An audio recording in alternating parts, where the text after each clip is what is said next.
For today's video, gagawa kong laham sambusa. Yan po lahat ng ingredients na gagamit ko sa paggawa. May 4 na supot ng laham, parsley, bell pepper, onion, and garlic. Of course, first, ilalaga muna natin yung giniling ng laham.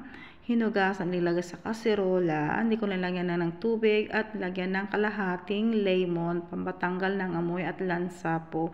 And a little bit salt and the Maggi. Then, pakulan na natin, haluin. Magiging balance po yung pagkakaluto niyan. Yan, ganyan lang. Kasimple po paggawa. And then, handa na. Nag-cut na rin ito akong small pieces yung may ingredients at igigisa na natin. Yan, start po tayo sa pagigisa. Kung saan ko nilaga yung, pinaglagaan yung laham, doon na rin ako naggisa. Onion and garlic. Yan, gisa na natin ng tila golden brown po. And then, lagay na yung bell pepper. Yan, kailangan lutuin mo natin saglit yung ating bell pepper. Yan, mix it together na natin. Ganyan lang. Then, add the curry powder, black lemon powder, turmeric, Maggi, and the black pepper.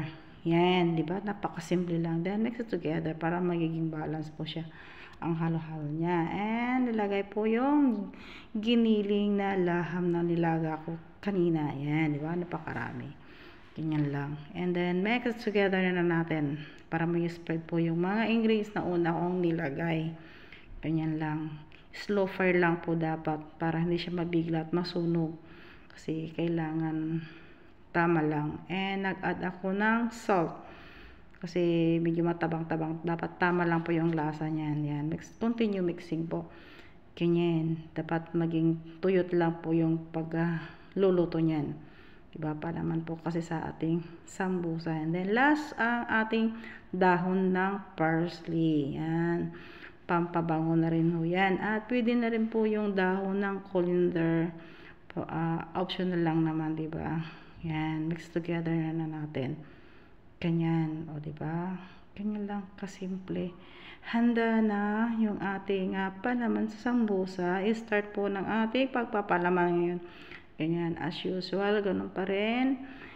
Mag-shape po ng triangle and papalaman. Depende kung marami o kunting ilalagay. Diba? Ganyan, o diba? Medyo marami na rin ang ilagay ko para sulit at masarap at mas parami ang kanilang kakainin. Yan.